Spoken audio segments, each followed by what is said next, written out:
አሰላሙ አለይኩም ወራህመቱላሂ ወበረካቱ። ቻናሌ ቤተሰቦች እንዴት ናችሁ? ሰላም ናችሁ? እንዴት ነን? አልሐምዱሊላህ። ላይክ ሼር እያደረጋችሁ ገባ ገባ በሉ። እንዲሁም ክርስቲያን ወገኖችን ሰላም እያለሁኝ ምሳ ነው ቁርስ ነው መበዩ እንዲያስቡ እየበላሁ ነው ላብላችሁ። ያው እየተለመደው የኔ ምሳና ቁርሴ አንድ ላይ ነው። ኑ ብሉ።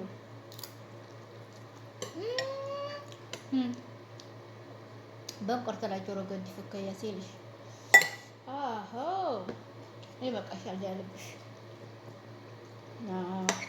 ወዲያ ወዲህ ኑ በላ በላ እናርትና ወደ ፍቃላችን ደግሞ እንሮጣለን።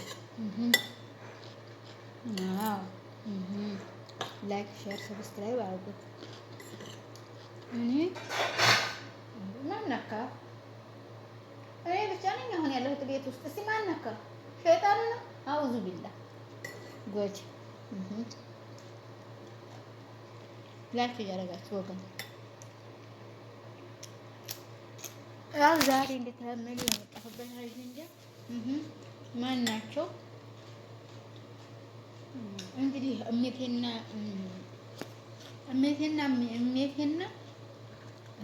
ማን ነው የሚባለው? እሱ የወንዱ ምንድን ነው የሚባለው? እሜቴና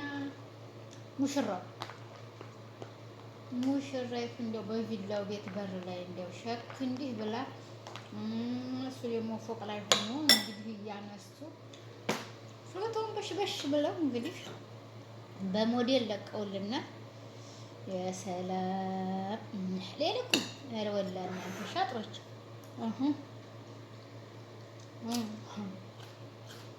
ትናንትና እያጣጠብሽው ነበረ በበረኪና በዱቄት ወለ በበረኪና አጥብሽው ይሄንና ምን ነው ቪላ ቤት እንደዚህ አድርጎ ድልቅቅ አድርጎ እያኖረ ማጠባለ እንዴ የኔ ውድ ብሎ ስሞ እንደዚህ ላስ አድርጎ ብሩኬ እኔና ሸበላው አያችሁ የቀልዱ ቀልድ ነው የሚደም ቅመሞች ህይወታችንን በአረብ ሀገር ላይ እኛ ነን የምናቀርብ። አንደኛ ኑ ማቅለጥ ብቻ ማንሸፍ ነው እንጂ ነሽፈን አስተን አድርቀን ጨርሰናል ማለት ነው።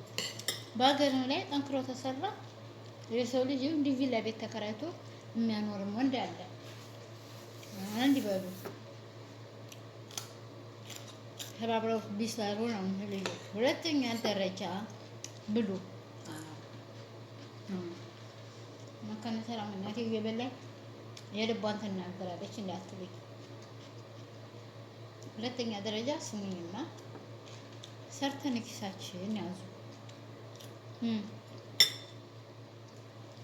አባት እናት ያላችሁ ቡና መጠጫ በየወሩ አይደለም፣ በየሳምንቱ አይደለም፣ በየ3 ወሩ ይበቃል። አንቺ ዛሬ ብትሆኚ እህት አምጥቶ ትሰጪዋለሽ። መሰቢው ያንን የኔ እህትዬ ወደ ጎን አድርገሽ የዛሬን ሂሳብ ክተቺ። ለአንቺ ነው ትምህርቱ። ስለዚህ የኔ እህትዬ ንብረቱም ሁሉም ነገር እነሱ ናቸው ልችሉ ያሉት ማለት ነው። ሁለተኛ ነገር ከ3 ወር አንድ ቀን ቡና አሸቦ የመሰለን ያኔ ሁላችንም የገበሬ ልጆች ነን። አሁን አረም የሆነ ከበድ ያለ ነገር ትመጣባቸው እነዛ ላይ ርጅ። ሁለተኛ ደረጃ በአመት አንዴ በርበሬ አስፈጭላለን እናትሽ ያመት ሙዬ ቁንጥርሽ ይሄን በሳምንት አይደለም። እንዴት ዛሬኛ ሀቅል እንቀራችሁ በአመት አንዴ ነው ማስፈጭላት። ታመቶች ወይ ንቅንቅ ወይ ፍንክች አልነካውም። ሁለተኛ ደረጃ 10 ሊትር ዘይት ግዢላት ለእናትሽ። ለእናትሽ ትልሽ አባትሽም እናትሽም አንድ ላይ ነው የሚበሉት። እንግዲህ እናት ስላልኩ ብቻ አባት ብላችሁ ቁር እንዳይላችሁ። እኔ ያው ተናግሬያለሁ። ለእሱም በፊቱ ላይ በወንድሞቹ በእህቶቹ ላይ ለአባቴ ላይ ነግሬያለሁ። እናት አባትሽ ፍቅር ብትሉኝ እኔ ለእናቴ ነው የማልለው። ለምን ትሉኝ ለምን ማባባል ላይ ያለበትን ነገር ተናግሬያለሁ። እናት አባት ስለሌላት እህት ወንድም ስለሌላት ለእሷ ነው የማልለው ብያለሁ።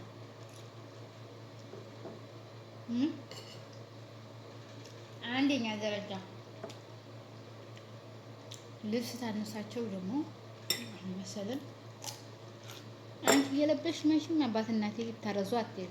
ያር ነው መባያው ደግሞ እናንተ ነው ትለሻለሁ እያንዳንድሽ እቺ ገመጥ እያደረገች እንዲያው የምትቻል አልሆነችም ነው የምትሉኝ መቼም። አዎ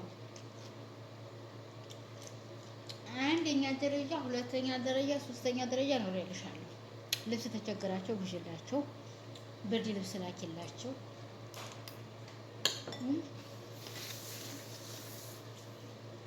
አሁን ወላሂ እዛ ሀገር እኔ ጋር እኩል የመጡ ልጆች ለአንገታቸው መግቢያ ቤት እንኳን የሌላቸው አሉ።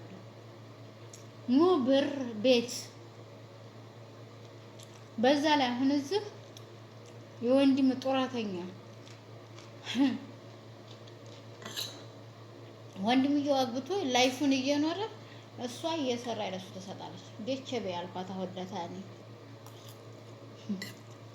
ወላሂ ቤት ኪራይ ማን ያግዘዋል? ምን ይለዋል? ወላሂ ልንገራት እንደው አላወቃችሁም እንጂ እህቶቼ ወንድም ሚስቱን ነው የሚመስለው። ወላሂ ልንገራችሁ ሚስቱን። እስቲ አንቺ አንድ ቀን ደፋ እዚህ አንቺና እሷ ብትደፊ እሷን ነው አንስቶ ይዞ የሚሄደው ገባሽ? ግን የፈታለታ አንቺ እህቱ ነሽ ወይ አንድ ችግር የተፈጠረለታ ያው እህቱ ነሽ።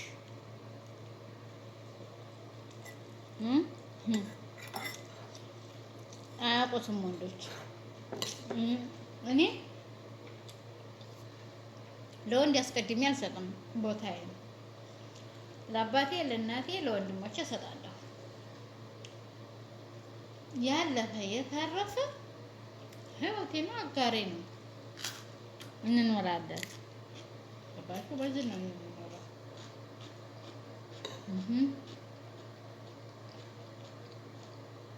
ደግሞ እየበላሁ ላውራችሁ እናቴ ርቦኛል።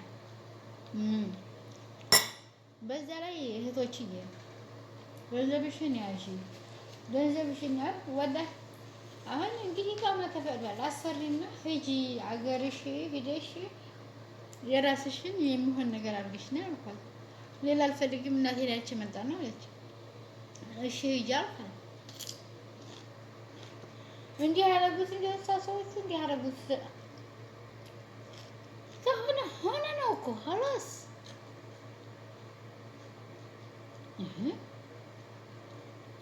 እኛ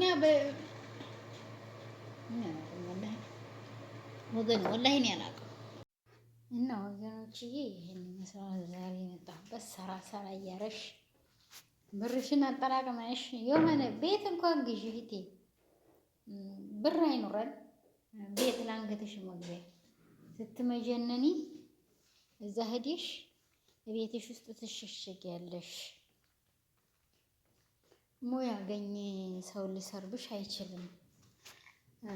እዛ መካከል ላይ ልንገራችሁ ወላሂ ሀቂቀትን ነው የምናግራችሁ። የሆነች ልጅ ናት እኔ ነገረችኝ፣ አላውቃትም ልጅቱን ግን ዘመዳችን ናት ብላኛለች። አላውቅም ሀገር ላይ ድረዋት አረገዘች። ወላሂ ልትወልድ ቤተሰቦቿ ቤት መጣች። እንግዲህ በሀገራችን እንደዛ የሚታወቀን ይሄ መቼም እንኳን እኛ እዛ ሀገርም እንደዛ አሉ ብዙዎቹ። ልትወልድ ቤተሰቦቿ ቤት ሄዳ ምን እንዳረጋት ገባችሁ? ወንድሟ ልክ በ15 ቀኗ ውጭ ተናት አባቴ ቤት ብሎ አባረራት። ተነስታ እዛው ባሏ ቤት ሄደች። ልጇን ፀሐይ ላይ እያነጠፈች ስትሰራ ትታረም ኖረች።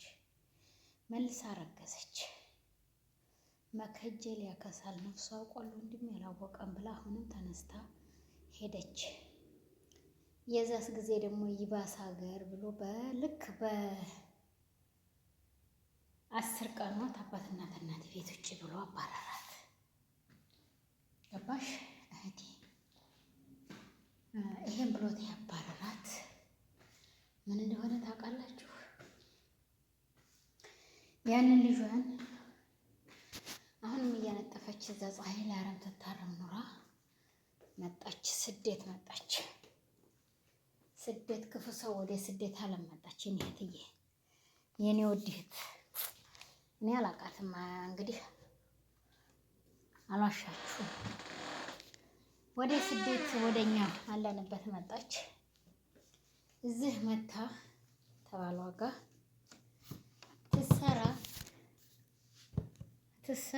ትሰራ አጎቷ አለ። በ6 ወር በ7 ወር በ8 ወር ነው ጃዛ የምትመጣው። ልንገርሽ እህቴ፣ ባልየውም የት ነሽ ብሎ አይደውልም። የት ነሽ ሚስቴ ብሎ አይደውልም። እንግዲህ አዳምጪኝ እህቴ፣ እያንዳንድሽ ማለት ነው። ለምን ደውለህ ሚስትህን አትጠይቃትም ትሉት፣ ልንሰራ እንጂ ደውዬ ልነዘነዝ አይደል የመጣሁት። ኢጃዛት አልመጣሽ ብዬ ልሰድብ አይደል የመጣሁት። ሰርተን ሊያልፍልን የመጣ ነው ብሎ መልስ ሰጣቸው። ቲሉ ቤታቸውን ሰሩ። ከዛ የተረፈ ያለፈ እሷ አንድ ጭነት መኪና እሱ የድንጋይ እና የአፈር የሚጨኑበት መኪና እሱን ሲኖ ነው የሚባለው እሱን። እሷ ደግሞ አንድ አባዱላ ገዙ አጠራመው ተቤታቸው ሌላ ማለት ነው። የዛን ጊዜ ርካሽም ነው ብሩን ቢረክስ እቃው ሁሉ ነገሩ ርካሽ ነው። ግን ገዙ። እሱ ተቀድሞ ገባ፣ እሷ ወደ ኋላ ቀረች። ስሚኝ አላት፣ በይ እንግዲህ ልብስም ታረግሽው ልብስ የፈለግሽውን አይነት ወርቅ ገዝተሽ ነይ፣ ይበቃናል ያለን ልጆቻችን ጎርምሰዋል 9 ዓመታቸው አላት። ሂዶ ማለት ነው። የቤት እቃዋን ረትባ ሚስት ገባች። ሀገራቸው እየኖሩ ነው። ልጆቻቸውን እንግዲህ 9 ዓመት ሆኗቸው አገኟቸው። ገባችሁ? በ9 ዓመታቸው እንደዛ አድርገው ገቡ። እህቶች ይሄ ትምህርት ይሆነልኛል። ግን እኔ ለሰው ላለሁ እንጂ የሚያው ነኝ፣ አጥፊ ነኝ። ማን መካን ግን በአሁን ሰዓት ላይ በጣም ጠብቄ ያለሁ። እኔ ደግሞ በጣም በአሁን ሰዓት ለማንም ገንዘብ ላልሰጥ ሀላስ ለአባቴም ለእናቴም የቻልኩትን እያደረኩ ነው። ግን ከዛ ያለፈ የተረፈ ለራሴን ችዬ ነው ለሌላ ሰው መቆም ያለብኝ። እኔ ነኝ እኮ እህቴ፣ ወላሂ እውነቴን ነው እህቶቼ። ተሰድጄ የመጣሁት እኔ ነኝ። ቢታመሙ፣ ቢሞቱ፣ ቢወልዱ፣ ቢቸግራቸው፣ እንቅፋት ቢመታቸው ሌላውን ተውት። ከቤተሰብ ጋር ናቸው እነሱ። ገባችሁ? ግን ያንቺን እንቅፋት የሚሄድሽ የለም የኔ እህት። እዚህ ያንቺን እንቅፋት ያንቺን ጎዶሎ የሚያይልሽ የለም። ይሄው ሁሉ እንግዲህ አልኩባችሁ። ተረት ይግባችሁ። ብሩኬና ሃይሚ ቢጋቡ ሀ ብለው እንግዲህ እሱም ስንት 70 ነው ወላ ስንት ሰብስክራይብ ነበር እስከዚህ እስከሚደርስ እንኳን የሰሩት በኢትዮብ እንኳን ማለት ነው። አሁን ሄደሽ ኢትዮጵያ ላይ እኔ ለምንድን ነው ሀያት እቺ ዱባይ ሄደ አሁን የምታለቃቀሰው በባሏ? ከዚህ ጀምረሽው ሄደሽ እዛ ብንስራበት ብትይ እግጂ አለፍልፊ እግጂ ነው የሚልሽ። ገባሽ እህቴ? እኔ ከተናገርኩ ወላሂ ፍርጥርጥ አድርጌ ነው የምነግርሽ። ገንዘብ አታክስሪ እግጂ እንዲህ ነው የሚልሽ። በሰራሽው ገንዘብ ማለት ነው። ደርቀቅ ብለሽ ፈታ ዘና ብለሽ መኖር ትችያለሽ። ገንዘብሽን ወደ ጎን አኑረሽ። ወንድ ልጅ ልንገርሽ እስቲ ያገኝሽ የሳት ቅቤ ያረግሻል። ታገኘሽ በኋላ ግን አሬ ነካው እንጨት ነው የሚያረግሽ። እህትዬ ስንት አይነት መጥፎ ወንዶች ደግሞ አሉ፣ ስንት አይነት የዋህ ወንዶች ለሴት የሚያዝኑ ማለት ነው። እና ብዙ አይነት የተፈራረቃችሁ ወንዶች አላችሁ። ወንዶችን ያው እንግዲህ ተመጣችሁ ተሰማችሁት ወንዶቹን ነው ጥቅልል አድርጌ የምናገረው ማለት ነው። እና እህቴ ስሪ፣ ገንዘብ ያዥ። እኛ ተጎርተን ታበቃን በኋላ ልንገርሽ፣ ማንኛውም ሰው አብሽሪ ቢልሽ አብሽሪ፣ ባዳሽ አብሽሪ፣ ሀቢበቴ አብሽሪ፣ ኪስህ ክተተው በይው፣ አብሽሪ ኪስሽ ክተችው በያት። ልንገርሽ ወላሂ እኔ የራሴም የደረሰብኝ ነው ግማሹን የምነግርሽ እያንዳንድሽ። ወላሂ እኔ ቤተሰቦቼ ሰው እንዲናገርብኝ አልፈልግም። ያለፈ የተረፈ ግን ለማለሽ አልሰጥም። ከእንግዲህም በኋላ ገንዘብ አልሰጥም። አው ለእናንተ አባቴ የቻልኩትን ያህል አቅሜን እረዳለሁ። ከዛ ያለፈ የተረፈ ወንድም እህት ከሌ ከሌ ከሌ ከሌ ሀቢበቴ ህይወቱን እሱ እያጣፈጠ ነው፣ አንቺ እየቀለጠ ህይወትሽ እንደ ሻማ ማለት ነው። ገባሽ? ያንቺ ህይወት እንደ ሻማ እየቀለጠ እሱ ህይወቱን እያሟሟቀ ነው። እና ይሄንን አንድ ላይ አድርጋችሁ እንግዲህ አንብቡት፣ አጣምሮት ብዬ ነው ተተናገርኩ። ሁሉንም ሚስጥሩን ጉልጉል አድርጌ አልተናገርኩ እኔ ደግሞ